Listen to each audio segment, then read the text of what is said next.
Two members of Youngstown City Council's Finance Committee say they were expecting more than wait another 30 days, which was the outcome of a meeting this evening on the raising of sewer rates. The consultant hired by Youngstown says he needs more time. Construction continues at the Youngstown sewage treatment plant on Poland Avenue, work required by the EPA to get the plant up to standards.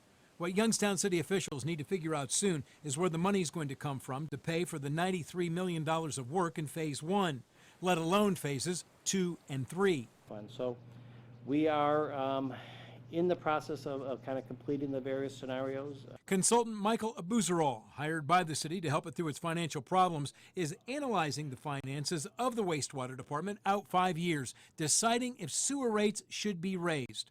At a meeting this evening, some city council members thought they would get an answer, but not yet.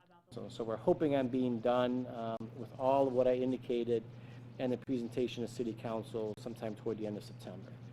Councilwoman Basha Adamczak was concerned another month might be too late, since some of the bills for construction are being paid from the wastewater fund, and that fund is bleeding money. That if we wait until September to get some type of numbers, that doesn't give us a lot of time to come up with a game plan. Finance Director Kyle Mizek says some of the work won't be done until next year, that payments can be pushed to then, so one more month won't matter.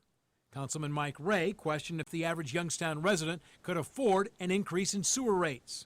How much more of their disposable income can they put towards their utility bills? Abuzarol said the financial status of Youngstown residents is not part of his study, but Mayor Tito Brown says it may be part of what he presents to the EPA. We've done our due diligence, we've looked at everything, and here's what we found.